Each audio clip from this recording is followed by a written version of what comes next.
This is Twit. Bandwidth for Know-How is brought to you by CacheFly at CACHEFLY.com. This episode of Know-How is brought to you by Lynda.com, the online learning platform with over 3,000 on-demand video courses to help you strengthen your business, technology, and creative skills. For a free 10-day trial, visit lynda.com/knowhow. That's LYNDA.com/knowhow. And by SmartThings. SmartThings let you monitor, control, and secure your home from wherever you are using your smartphone. Right now, Know-How listeners get 10% off any featured SmartThings kit and free shipping in the U.S. when you go to smartthings.com/knowhow and use the offer code KNOWHOW at checkout. Today on Know-How, we talk about containers. More containers. And how to control your PC with your phone.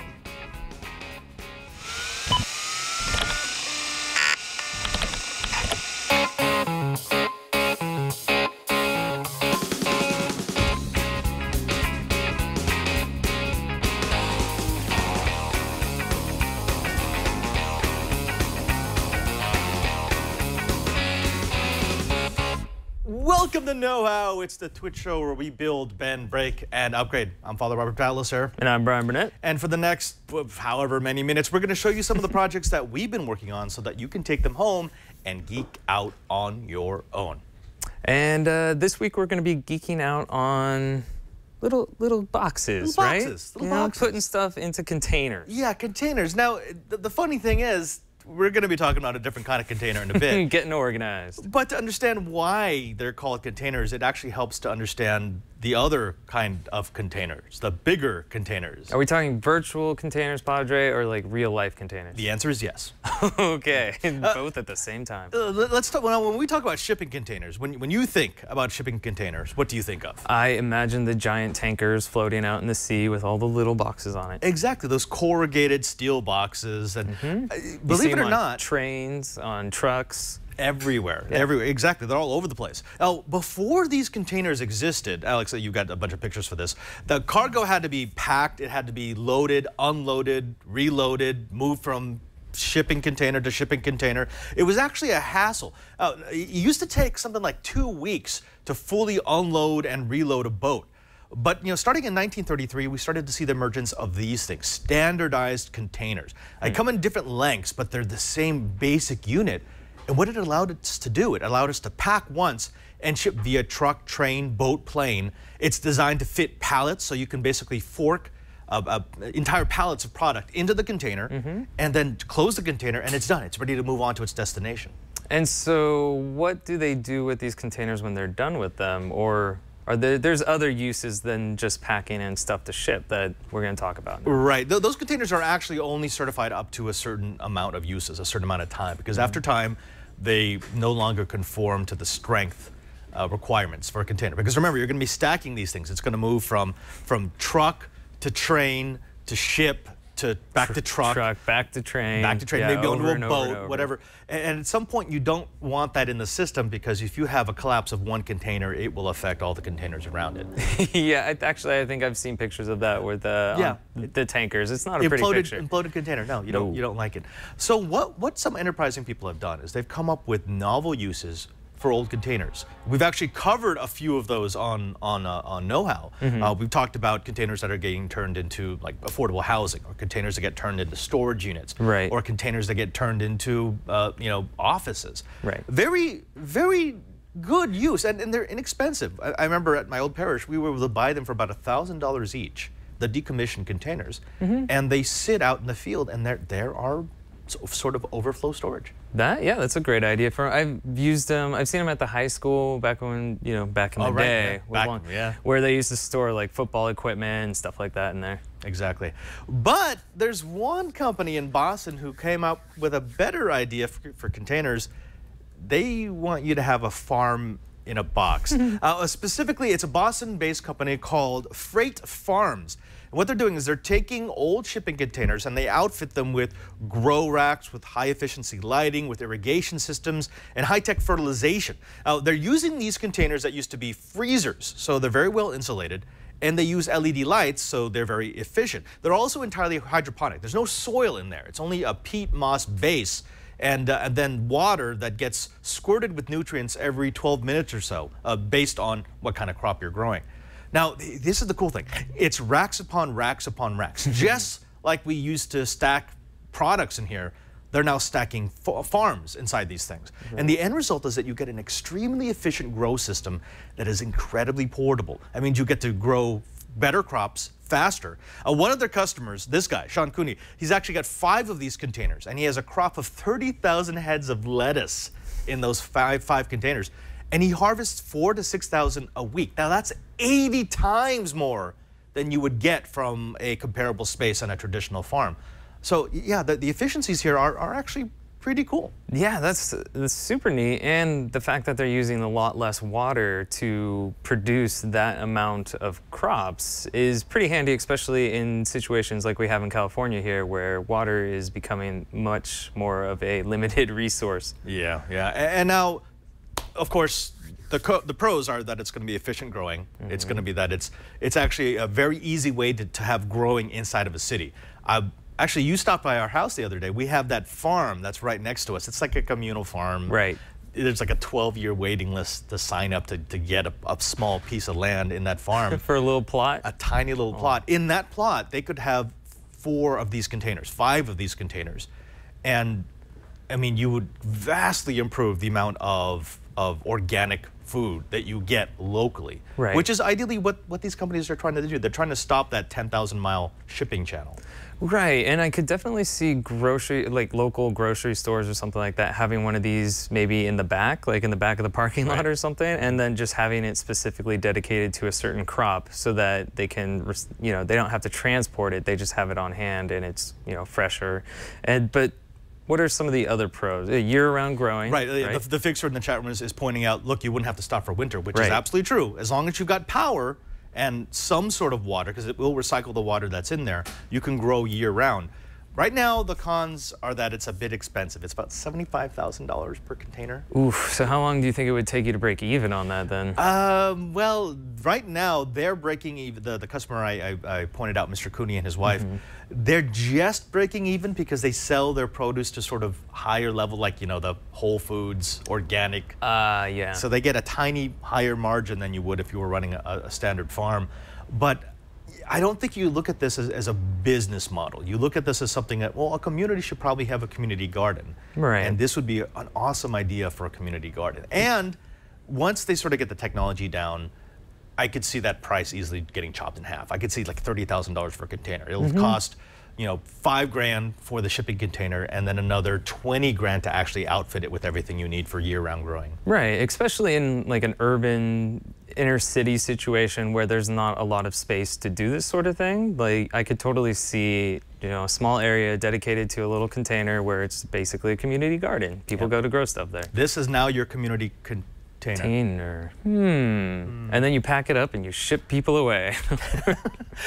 We actually do have a reason for talking about containers, and it's not just because we like delicious organic produce. We believe it or not, this is going to be running containers. This in itself is a container. This is a container of storage. Of things and such that are digital. But before we get there, let's go ahead and thank the first sponsor of this episode of Know How. Hey, Brian, you know that knowledge hole you got? You mean the container of my mind that I need to fill? Of your mind, absolutely. The thing that you want to fill up with interesting facts, with skills that can help you in your job, perhaps with things for your hobby or your enthusiasms, your passions. Yeah. Wouldn't it be nice if you had a place on the internet where you could go to just fill that knowledge hole to its content? Yeah, fortunately there is a place. There is a place, and it's called lynda.com. Now, lynda.com is where you go if you're passionate about something, if you want to learn. For the makers, the movers, the doers, the shakers, the people who want to grow what they understand about the world. Lynda.com is the one-stop shop for knowledge. If you want to learn new skills, sharpen perhaps your Photoshop skills, lynda.com has everything you need to feed that curious mind. Now, if you're interested in learning how to code or develop an app, some of the latest lynda.com courses that I can recommend are Java Essential Training, Design Patterns with Python, Database Fundamentals, Core Concepts, and Building Data-Driven Apps with iOS SDK and SQLite.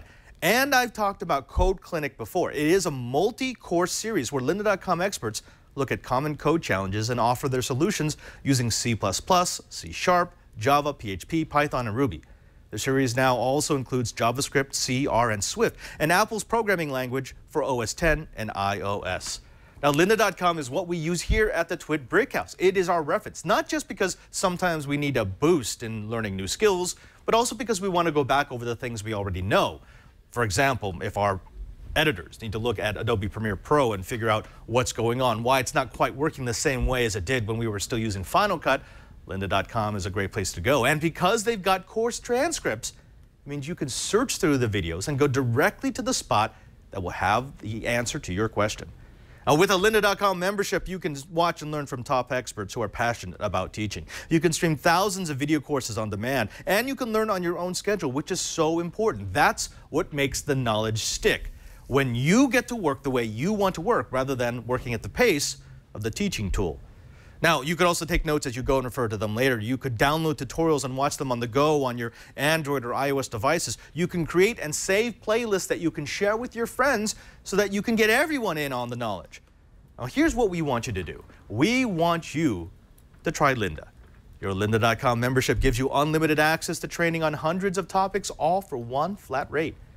Whether you're looking to become an expert, you're passionate about a hobby, or you just want to learn something new, I want you to visit lynda.com/knowhow and sign up for your free 10-day trial. That's lynda.com, lynda.com/knowhow. And we thank lynda.com for their support of Know-How. Hey, Brian. Yeah. We were at VMworld this week. Yeah, VMworld, Virtual Machine World. Yeah, well, it's VM. It's yes. It was a conference here in San Francisco, and a lot of vendors came out. VMs really changed the face of IT.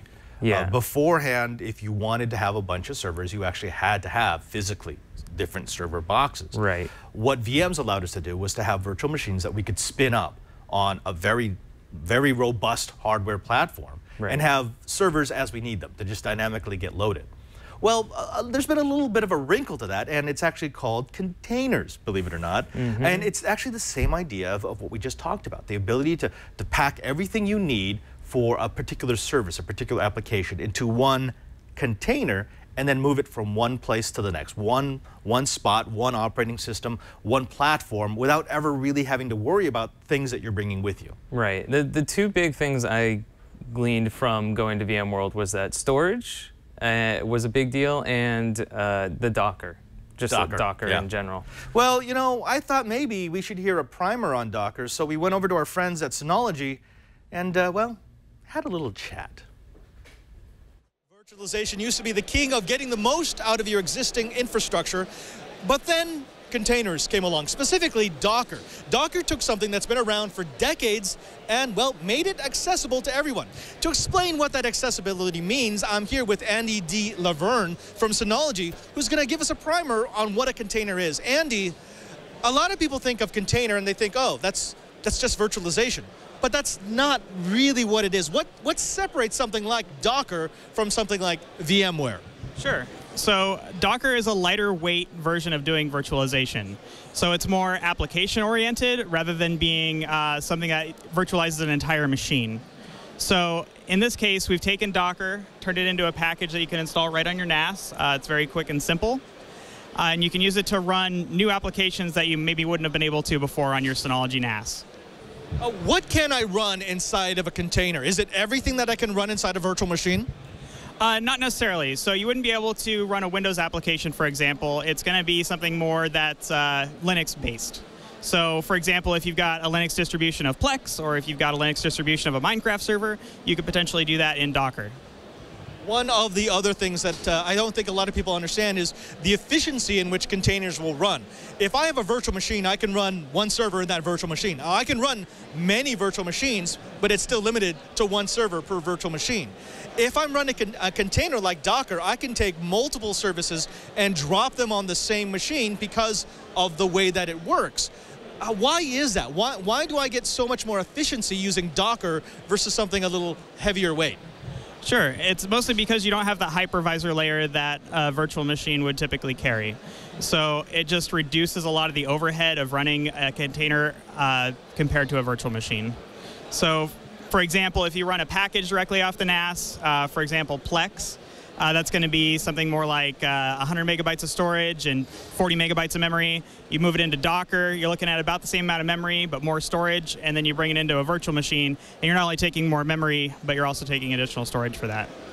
I'm glad that you brought up the hypervisor, because one of the issues that's starting to surface with those who are really into Docker is what it means for security. Without the hypervisor, with so many services running on the same OS, is there more of a risk that I can start to leak security concerns from one container to the next and to the next? That's something that Docker's still working on to an extent. They're putting a lot of different things into the basis of what a container is. So they're adding a container component that's a plugin, and that's going to let you manage the network of your Docker containers. So you could have a completely separate network layout for your containers compared to what your actual server environment is. So you could do things like set up a separate VLAN that doesn't exist in your network. You could set up a mesh topology that doesn't exist within your network, and that can all be done within Docker. But for now, it's still fairly secure. You can control whether containers talk out to other containers. You can control which ports are open to the outside world as well. Let's get down to brass tacks. What do I need? If I'm running, say, a Soho, what do I need to get started with containers? All right.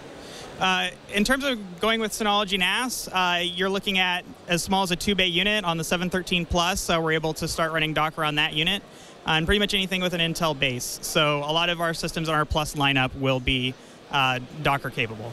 What model is this? This is a DS1515 Plus. This is an Atom-based system. It has 4 network interfaces on the back, and you can put up to 8 terabyte disks in each of these bays. So it's a system that you can use for a small or medium business and at home as well. We have played with one of these. It's fantastically powerful, incredibly fast, but one of the added benefits is I can run Docker containers on it. Can you show me how that works? Sure, absolutely.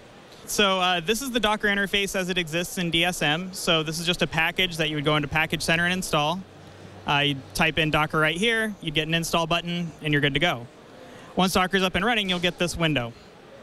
Now, from within this window, you can take an overview of what Docker containers you already have, but let's say you don't have any to start with. So if you're using traditional Docker, it's going to be a command line experience. So you're looking at having to determine which of your images you're going to use, find the name of it. You can't really check the resource utilization of them very easily, and it's a little cumbersome to add new containers. But when you're using our interface, you can just go into the registry, type in something that you want, like Plex, for example, and then you can just right-click and say, download this image. Once your images are downloaded, you'll just have them in a library here. And let's say I wanted to just run a new instance of Ubuntu. I could just click on here, hit launch, name it Ubuntu example, and I can choose to put a resource limitation on it if I want and add a shortcut to this particular container onto my desktop. We'll just go ahead and say run the container after the wizard finishes. And then just like that, Ubuntu example is up and running. So if I want to access this, I can hit details. And this will show me a little overview of how long it's been up. If there's any services running inside of the container, it'll tell me which ports it's using. I can also check processes that it might be using. But I can also access the container directly from here. So now I have a terminal window, and let's say I wanted to install something through Ubuntu. I can just go apt-get install. But if you do have something running, for example, I've got a no VNC installation of Ubuntu going. I can go in here, check which port it's running on. And so this is on 32.769. And I'll switch to this other tab here, which is running on the same server on 32.769. And this is basically a full Ubuntu desktop running in a browser. So this is just one example of one of the ways that you can use a Docker in your home environment or in a business to run whatever applications you want. Andy, once again, thank you very much for talking to us. Andy DeLaverne from Synology. And if you want to get containered, maybe you got to get yourself a Synology NAS. You know, there are still people in the chat room who are saying, okay, I kind of get it, but what's really the use case for a container? Mm-hmm. Well, okay, look, if you look at, say, what a virtual machine can do, a virtual machine, you could run a desktop in it, right? Sure. I could run a Windows desktop. If I was creative, I could run an OS X desktop, and definitely I could run Linux desktops, no problem. Right. It's emulating a another Right. system. Well, it's taking the hardware that you actually have and it's sort of dividing it up between different things you want to run. So, for example, I could run 12 VMs, virtual machines, on this one machine. Right. They'll all think that they're independent. They'll all think that they're just their own machine. But they'll be running off the one. Off of one. Container is much more lightweight, so I'm not running a full OS. So if, for example, if I want to deploy something in a virtual machine, let's say I want to put up a web service, I would create an image, a virtual machine of Ubuntu, and then I would put the web services on top of it, and then I would have a VM that I could run that would boot Ubuntu that would have the web services. Okay, so it's a lot lighter then. Well, no, that's heavy. That's the virtual That's machine. the heavy one. Okay. If I was running a container, I would just have the web services in the container. And that could run on top of my operating system, whatever it might be. I could be running Windows, I could be running Linux, I could even be running OS 10. Okay, so it makes it a lot easier to, it makes it lighter, but it also makes it easier to use on whatever system that you want to. That's why they call it a container. It's much easier to move from one platform to the next. It packs all the dependencies that you need for any particular service, and it makes it portable. Okay. Yeah. Now, where would I use that? That's why we brought this nice little box here. This is actually the same box that we saw in the demo. This is Synology was nice enough to send me one of these. This is a 1515 Plus. This is a NAS. So, and it's actually a very high performance NAS. This is a fantastic NAS. One of the nicest ones that I played with. We were actually able to max out the Ethernet interfaces on 4 different computers and still not touch the maximum performance of this box. But the advantage of something like this over, say, another device that you might get from a different vendor is that this will do containers. This has Docker built into it. So what of Docker would you use for this? Like, I remember hearing him mention Plex at one point. Yeah, so I could, instead of running Plex in a jail, I would just have it be a container. And the nice thing about that is I could run it on my desktop, I could run it on my NAS, I could run it on my laptop. It makes it that much easier to jump around from platform to platform to platform. Now, it's not a revolutionary idea. People are going to say, wait a minute, this sounds like something I've used before. Yes, it is. It is something that you've used before. This idea has been around for decades.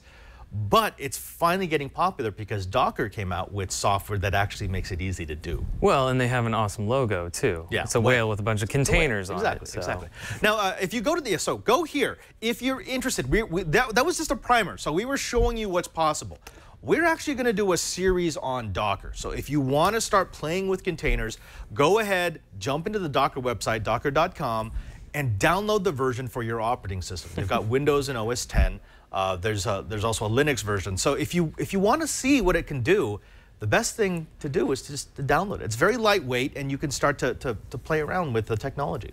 So the reasons to be excited about Docker is that you can run programs that you normally wouldn't on hardware that you typically couldn't, and it's more lightweight. It's more lightweight. So if I'm already going to have my NAS box running all the time, because I have actually got one of these in my closet right now that stores most of my video assets.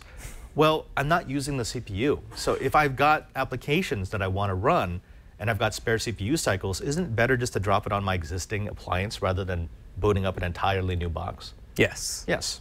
There we go. So folks, oh yes, the whale. Gotta have the whale. I'm just waiting for the Docker cartoon to come out now. Yeah.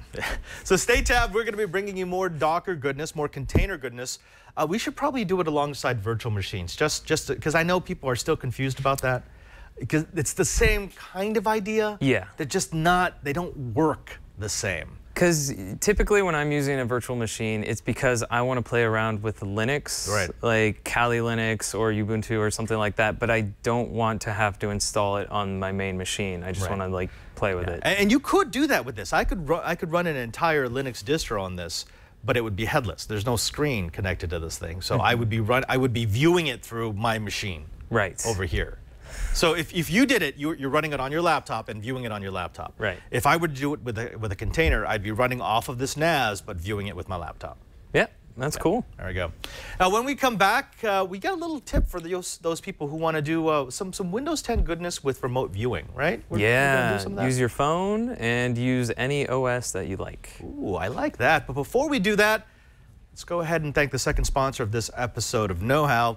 Now, you may have heard that Samsung just released a new, well, I'm going to call it cool thing, a cool thing for your smart home. Now, smart things is what you want to use if you want to turn your home into a smart home. Now, I know that smart home appliances have been around for a long, long time. But they've been a little difficult in this sense. They don't communicate with one another. The devices from one vendor won't communicate with the devices from a different manufacturer and vice versa.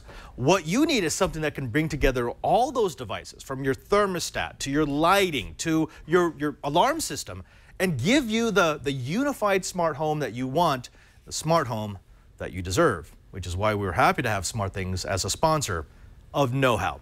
Now, we live in a smart world. Your phones, your light bulbs, even your cups are all smart, but none of these smart devices work together. That's why SmartThings, owned by Samsung, changes everything by connecting all those smart devices into one and lets you control them from a single, easy-to-use interface. With SmartThings, you can let your home know that you're on the way home so that the lights and the AC are cranked up. It'll even unlock your door when you pull into the driveway. I mean, that's the kind of automation that we thought of when we thought of the home of the future. You can program different actions to happen when you're asleep, awake, at home, away. This is the kind of fine control that we've dreamed of. This is what defines a smart home, that it actually works for us rather than just being a place where we take shelter. You could get immediate alerts on your smartphone if, say, water is detected where it doesn't belong, or if someone comes to the door. It'll integrate with your outdoor sensors. Now, with no contracts, no monthly fees, or messy installations, SmartThings is the easiest way to protect your home. Now, right now, Samsung SmartThings is offering our audience 10% off any featured SmartThings kit and free shipping in the United States when you go to smartthings.com/knowhow and use the offer code KNOWHOW. Go ahead. Make your home a more intelligent place with SmartThings at smartthings.com/knowhow. That's smartthings.com/knowhow and use the offer code KNOWHOW to show us some love. We thank Samsung SmartThings for their support of Know How. I mean, it's pretty much the Docker of home automation, right? Wow, we're really stretching that container. that container. Containerize your house with SmartThings. There's so we've got a theme. Slogan. We've got an overall theme going on. I mean, we haven't done that in a while. This episode is in a container right now. I'm in a frame. Does that not count? It's not a container? I'm just shaking my head. Contain your enthusiasm, Padre. No, Brian, you had this idea for a project because you saw a while back how difficult it is to do remote access. It can be a little tricky. We had someone call in on the screensavers asking what is the absolute most basic way to just either control my laptop or control my phone, vice versa. And the thing that has worked for me time and time again, and this is the way I test these things, is can I get it to work with my grandma? Like if I can if I can use it, that's a tough sell. And help my grandma, then it's a good call. It's simple enough to work.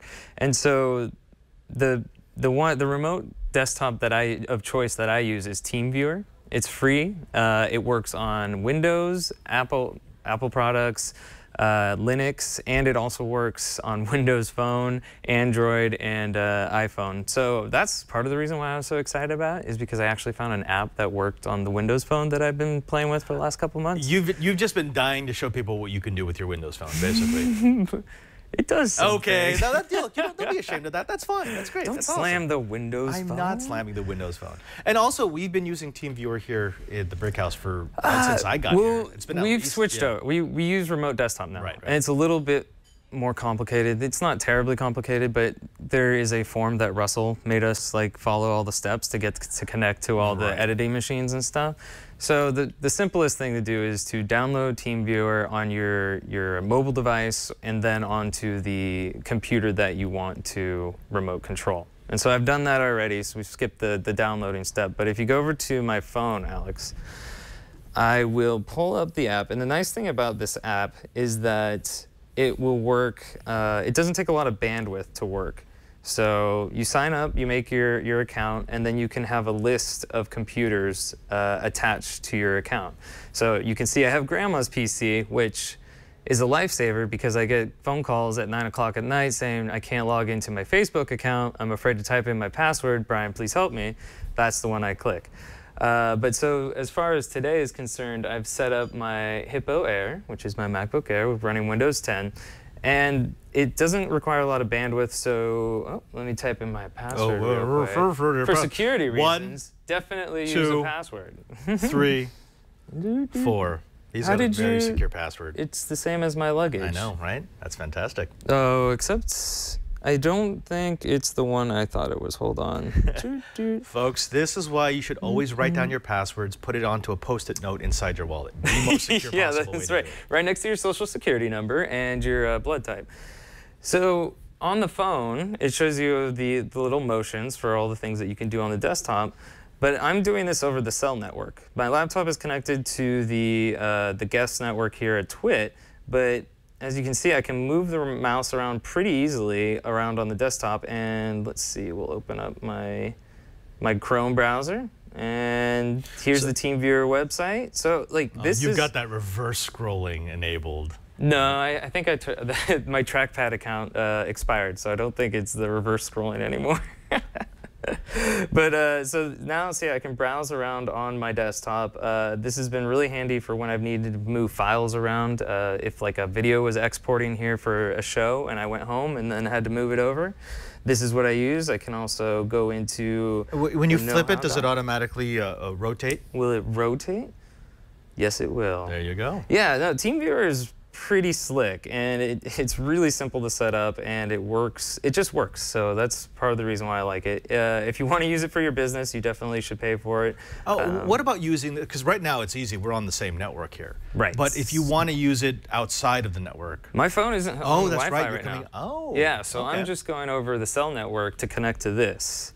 And I'm... Well, what about the security then? Because I'm always a little concerned whenever I'm poking a hole in my network and allowing something on the outside to have access. Yes. So I did a little research on that, and TeamViewer uses a 2048-bit RSA private and public key exchange and a 256-bit AES session encoding. So it's encrypted. Your session is encrypted, and you can set up a password to log into the machine and stuff that you want. And if this is just going to be a one-time use, when you first open up TeamViewer, say you didn't have an account with someone, you could tell them, this is my ID, this is my password, and then you could connect to my PC. This changes every time you close and open TeamViewer. So if people wanted to, if people are like, oh, I got your ID and your password now, Brian, it's like, well, that's going to change as soon as I close this right now. Too late, someone's in. No, they're in the system. Hackman Gibson. So yeah, I came up with that because it seemed like there weren't a lot of easy solutions, and TeamViewer just works, so I like that a lot. Right. See, and we should note that if you're using any platform, there's plenty of free software that you could use that will allow you to remote in. Remote desktop on Windows is included with Windows. Yep. There's also VNC, which I really, really like because that works across different platforms. TeamViewer is a little different in that it's not just a piece of software that sits on your computer, it's also a service. Right. Which can be good and can be bad. If you trust them, it's a fantastic service because it means you don't have to muck around with any of the firewall settings. If I want to set up my computer to use remote desktop away, I'm not just going to poke a hole in my firewall. That would, I mean, you can do that. You can do that, but it's not a wise decision. Or you could do what Brian does and just make your computer the DMZ so that all requests go straight to the... I did that once, and that was to cure my Xbox strict NAT woes that I had. Yeah, but we know now that you would only poke a single hole. In fact, we wouldn't even do that. What we would want to do is we would want to set up some sort of VPN so that I first have to authenticate into the network and then I can access the remote desktop. Maybe that should be our next episode. I'll show them the easy way with TeamViewer, and then if you want to be super secure and go in full manual, we can do it that way too. Right, right. I mean, another alternative is, remote desktop was it. And then if you wanted to control, say you wanted to control your phone from your PC, there's a few apps that do that. One of the ones that I liked a lot was AirDroid. I can't use AirDroid because it's only on Android. So that was my favorite while I still had an Android phone. That pretty much makes your phone interface just like a little desktop onto your main OS, and you can drag and drop files. Is that a free tool? That is a free app. Yeah, I used that for a long time, and you can actually like send people text messages too through that, which I liked because I had a full keyboard. I could just type and send people messages. iOS has something similar called AirDrop, where you can hook up to another iOS device, and that's just pretty much for file sharing. You can also share websites and locations and stuff like that, but that doesn't actually have the cool interface like AirDroid, which is my favorite.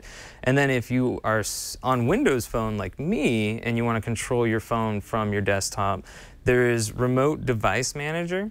It is $199. You can try it for free, which I have, and I played around with it this morning. It's a little buggy. It's not as slick as, say, AirDroid or something like that, but I was able to get a few screenshots from this morning. Let's see.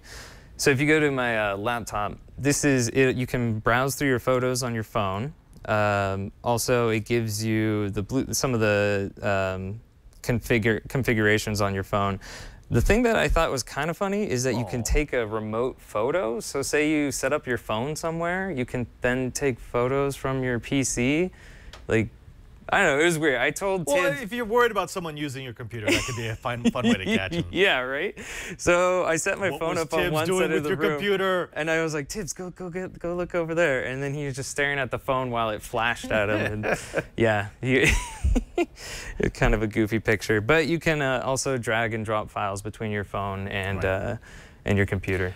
We could also mention that if you're using Microsoft's SkyDrive, or OneDrive, that actually has remote desktop functions as well on all the computers that you have your OneDrive account installed on and authenticated to use remote desktop. So there are options. There are definitely options. Yes. The question is, how much do you want to do versus how much do you want offloaded a third party to do? Which then, yeah, how much are you concerned with your security and stuff? So. Right, and then, yeah, exactly. And then you have to worry about, do I trust the third party? Maybe. It depends. So yeah, there's a lot of options out there. Like we've already mentioned VNC, but there's also a Chrome remote desktop, which I haven't played around a ton with because once I got TeamViewer to work on my grandma's PC, I just wanted to use that so I don't have to worry about it. But there's a lot of options out there, and those are just a few of them. Yeah, yeah. Well, you know, Brian, that's been a lot of material for this episode, and we are supposed to be switching to a shorter and shorter format. So what do you say we give them a parting shot and then bid them farewell? Okay. All right. Now, this parting shot is, it's circulating around the net right now, so we thought we had to throw it in. Yep. Now, hey Brian, you know in Back to the Future? Yeah. You know, the third part? Right, where they have to go over the water? They have to go to the water with a hoverboard? Second part, Padre. The second part, I'm sorry. Yeah. I get confused sometimes. They all meld together at some point. Well, you know what the problem was with him going over the water with the hoverboard? You gotta have power. You gotta have power. Now, Alex, go ahead and cue this up. This is a Canadian inventor by the name of, I'm gonna mess this up, Kathleen and Alexander Duru. I'm gonna call him Kate. Okay. So Kate made this device. This is interesting. It's basically he's standing on an octocopter on each foot. That does not look safe whatsoever. He traveled, not in this video, but he traveled 275.9 meters at a max height of 5 meters. He set a Guinness World Record, and he built and designed this machine in a year. Now, it's cool. I don't think I'd want to do this. I mean, if you fall, you are going to get chopped up. I'm going to throw that out right now. And, you know, one of the issues with this is it's an inverted pendulum. This is the same problem they had with the rocket program. The weight is on the top and the thrust is on the bottom. So everything about physics wants to flip that over, It wants to flip it over. Actually, you know, this probably would be far more secure, far more stable if you put it above you, and actually a lot more safe because you don't fall into the blades. I guess. I don't know if there is a safe way to do this. Oh my gosh, this is, oh.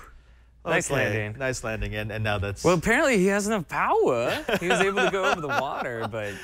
So if people have been asking when I'm going to build that, I'm never building that. Yeah. For the safety of yourself and your loved ones, don't build that. There's actually been a lot. There's another one that we know of a man who basically has strapped 48 props to a lawn chair. And that's like, it's above him. He has like a piece of plastic to prevent himself from getting decapitated. I'm like, No. I don't know. Nope. So much nope. So much nope.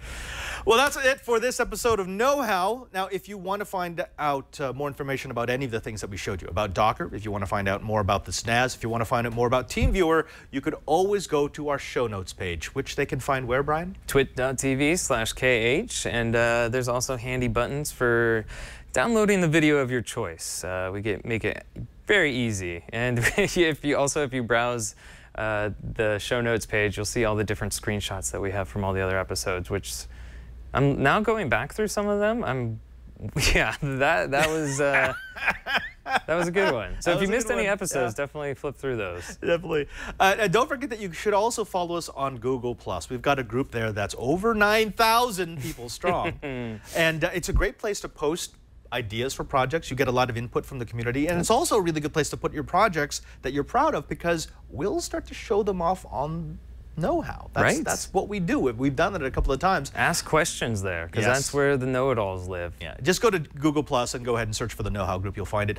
Join up, participate, be part of the Know How army. The knowledge. The armed army. Now, of course, Google+ isn't the only place where we do our socials thing. No. If you want a behind-the-scenes look at what we're doing, or you want to just send us a tweet, you can go to twitter.com/cranky_hippo for me. And you can find me at twitter.com/PadreSJ.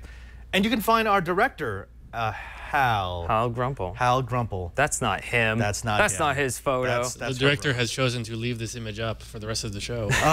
Well, you'll find him at twitter.com/ANELF3. That's ANELF3.